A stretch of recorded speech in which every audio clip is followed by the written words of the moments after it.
Welcome back to the Secret Underground Lair.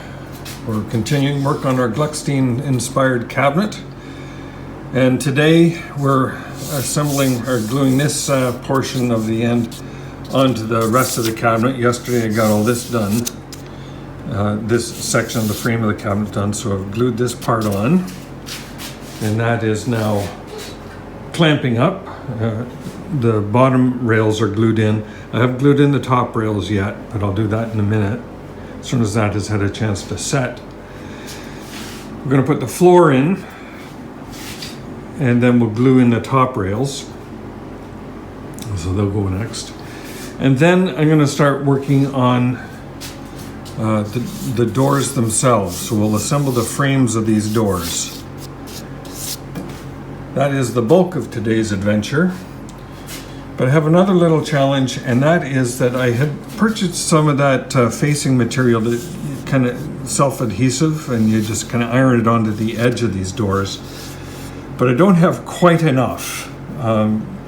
This is going to be about 26 linear feet of facing, and I bought a 25-foot roll, so I'm a little bit short.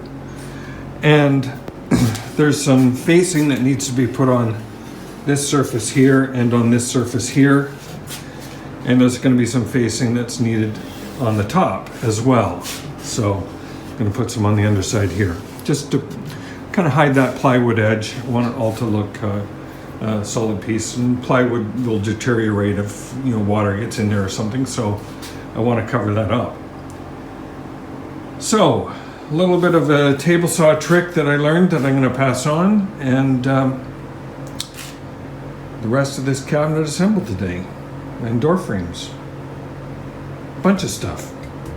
That's today's adventure.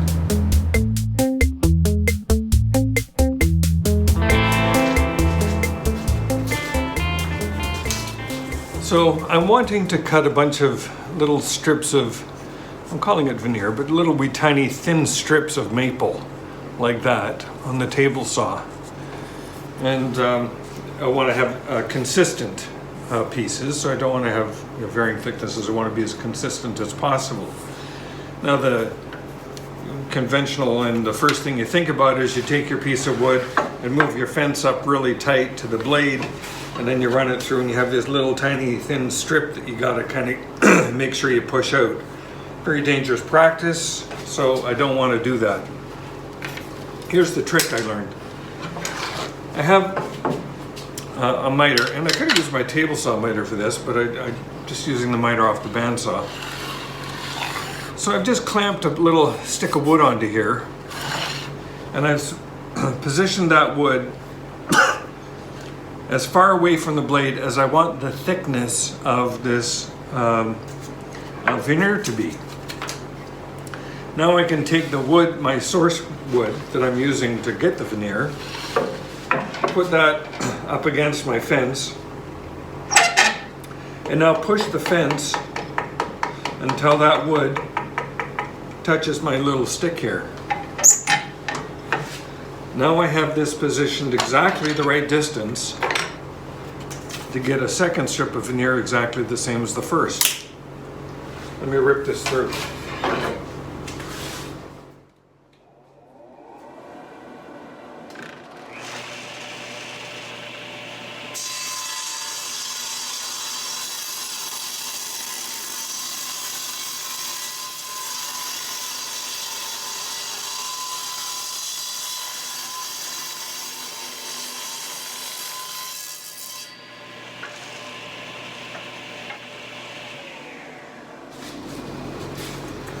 There's our second strip of veneer, exactly the same as the first one. Neat little trick. So I'm going to cut a couple more of these. I don't need a lot of them, but I'm going to get about 4 or 5. And then I should be in good shape to do the entire cabinet.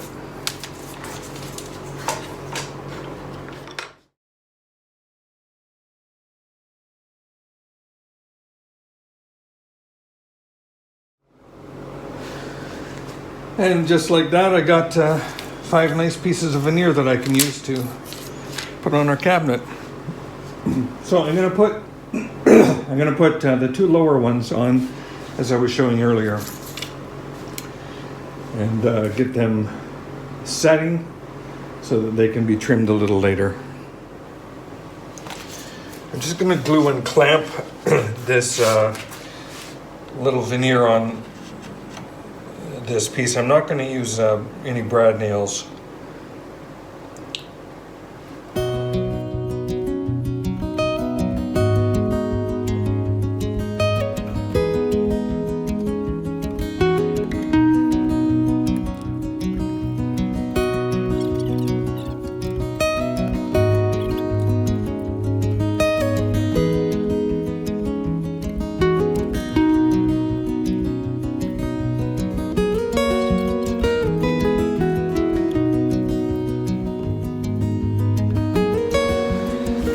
Alright, I'm going to give that a minute to set up, then I'll do the other one.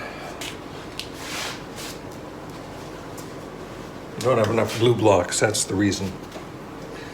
So I'm ready now to cut the strips for the door faces. I'm going to need 8 pieces that are going to run the length and 8 pieces that run the width. So I've got some plywood set up here on the table saw. This is going to give me the 8 vertical pieces, and I'm cutting them to 1 7/8. The width of the leg is actually 1 15/16, so we're just shy of 2 inches. I'm making this a 1/16 of an inch less than that to cater for the facing that'll go on there. The facing that goes on both edges of the door frames will give us that 1/16 of an inch to make the finished frame to 1 15/16, exactly the same as the leg. So I'll put you on time lapse while I make a whole bunch of 16 different cuts here to get the leg blanks to width. Sorry, not the leg blanks, the door frame blanks to width.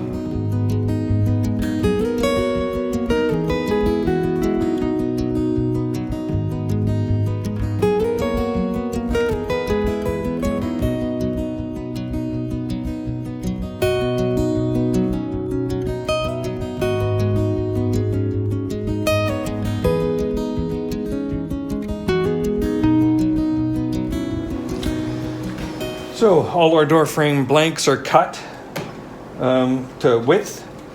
Now these are going to be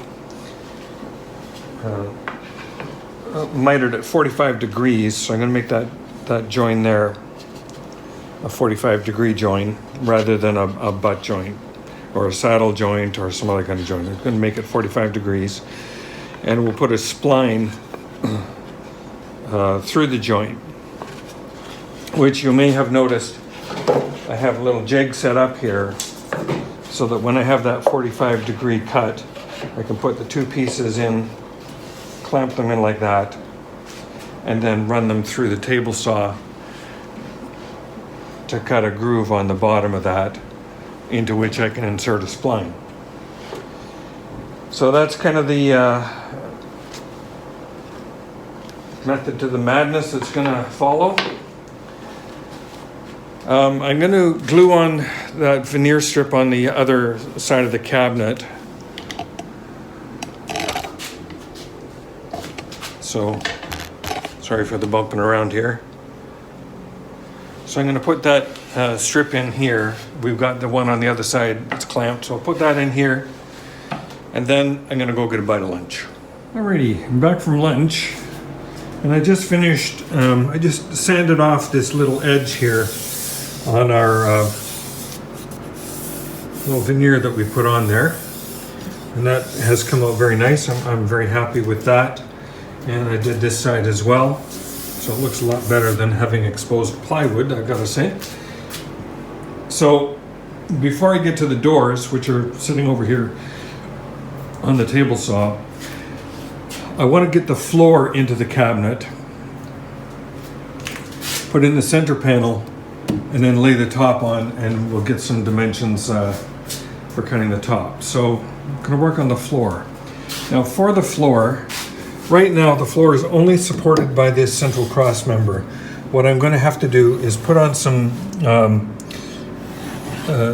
attach a little strip along here and all the sides actually. So here, this end and this side, same thing on this end, here, here, and here, that the floor will rest on. But I want to get the floor, I'm going to put the floor in just to kind of get a feel for where it is and figure out how to mark where the top of that little strip that I want to put on is going to sit. So yeah, let's get the floor in. So getting this in is a little tricky. It has to come in through the top, as it is a snug fit.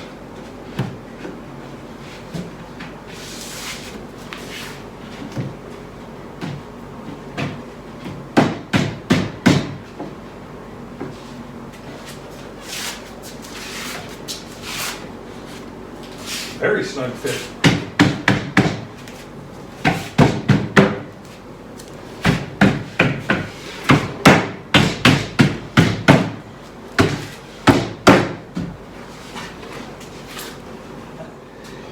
Yeah, I have a problem. Didn't count on this. Okay, I'm gonna have to think about this. I'll be back in a minute. So, made a mistake. And that was not accounting for the overhang on the end pieces here and here in terms of reassembly. So there was an order of operations that should have happened. I guess the floor should have gone in sooner. Anyway, the way that I will recover from this is I'm going to cut out this center support. Then I can slip the floor in and find a way to reattach that center support. Not exactly sure how, but we'll start by cutting that out.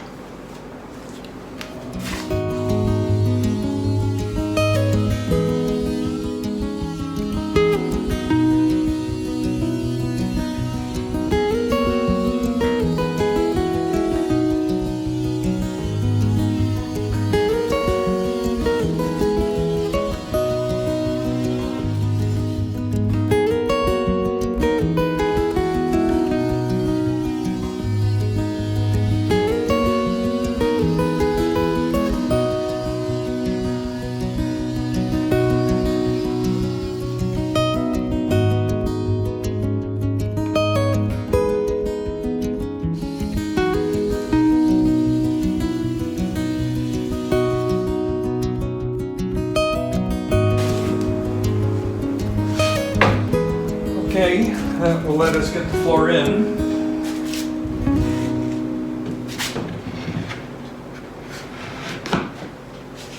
It is still a very snug fit, but I should be able to make it.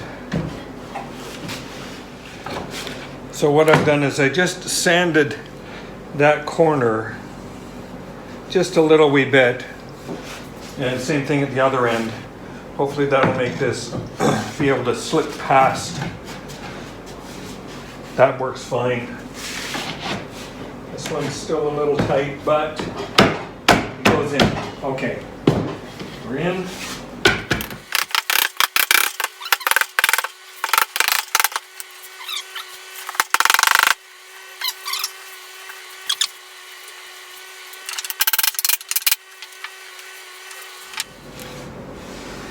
Okay, and I have the floor. The floor is now where I want it to be.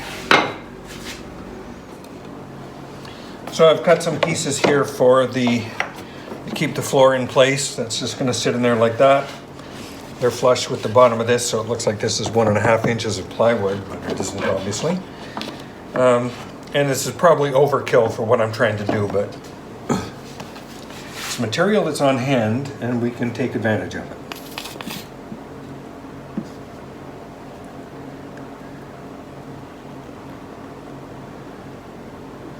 Thread nails here to tack it in place while the glue sets.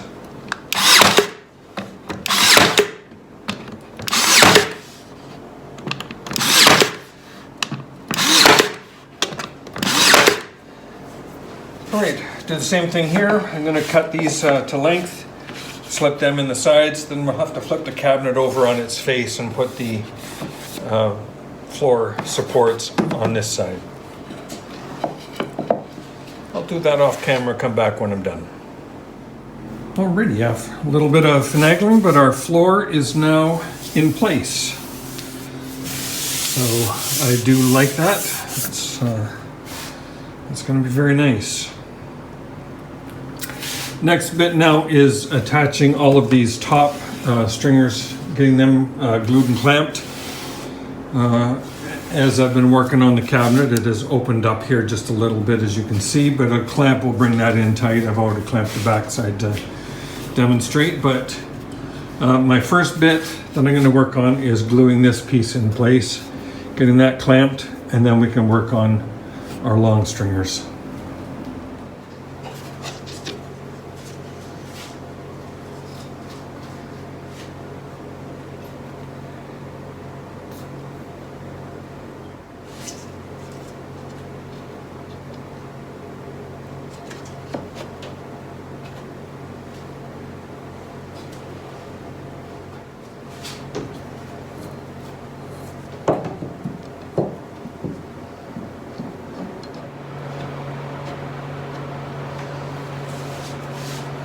Alright, that is our cross stringer put in. Now we'll work on the long ones. So I have glue now on 3 of the 4 stringers. I'm just going to do this last one, and then we'll apply the clamp.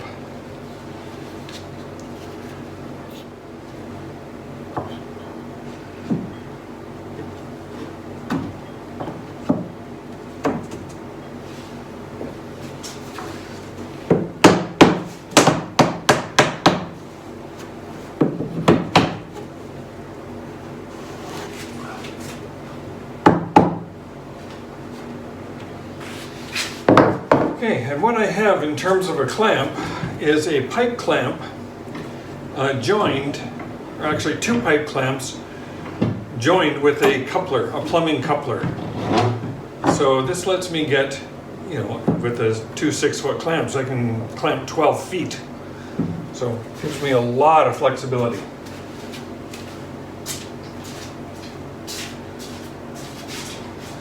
I'm just going to tighten this guy up.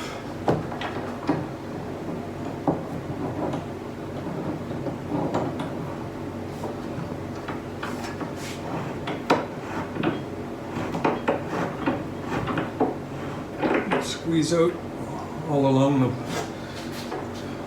the join there. That's looking good. Just going to wipe that up.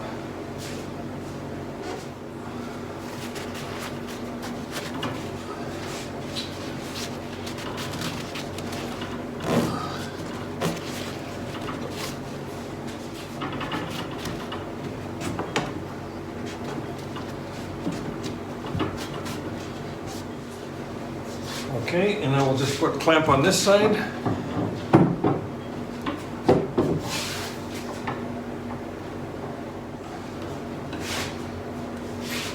And I have flush joints everywhere here, which is what I'm after. So we are good. I'm just going to let this glue set for a little bit, and then we're going to put the top on and get final measurements and cut that to size. In the meantime, I can go back to the door fronts, the door frames themselves. One more operation that I did that I didn't mention is I put the facing on the top of this cabinet. So we have the facing down here that's been put on and sanded, so I just did it on the top side as well. So while that's gluing, I'm now over to the door frames. And the first operation is that every piece is going to get a 45-degree cut. Then I'm going to make a second 45-degree cut, but I have to do some measuring to make sure that I get that exactly right. 8 of them will be 22 5/8, and 8 of them are going to be 13 1/16. So I'll just set the camera up here, run a quick time lapse as I go through that stack of wood.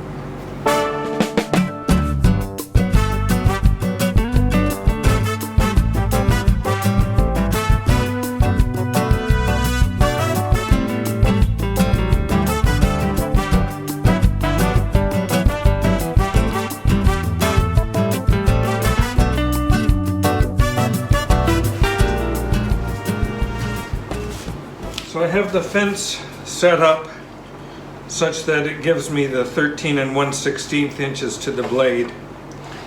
And I'm just going to be clamping every piece down against the miter and running it through.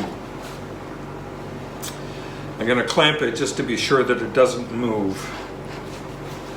So again, I'll put you on time lapse and we'll go through 8 of these, and I have to move the fence and do another 8.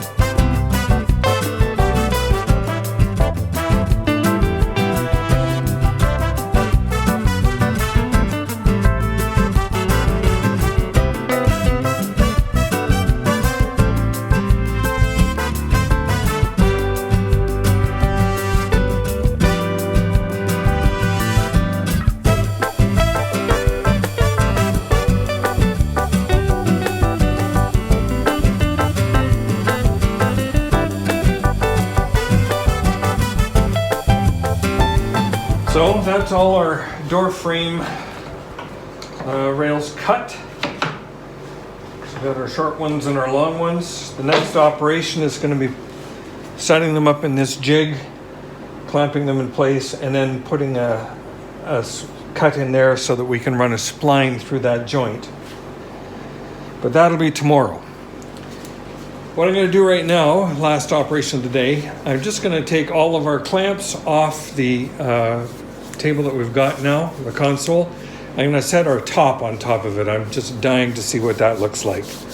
Be back in a second.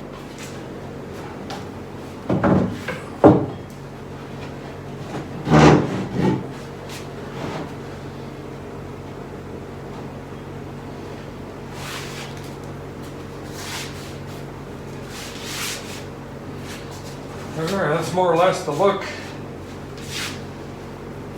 Of course, the top is a little wide. It's going to be cut off and it's a little long, but that's kind of what we're looking at.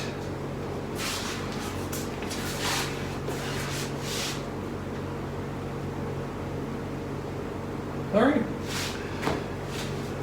Well, thank you very much for watching, everyone. Again, really appreciate you spending a little bit of time with me when there's so much else that you could be doing.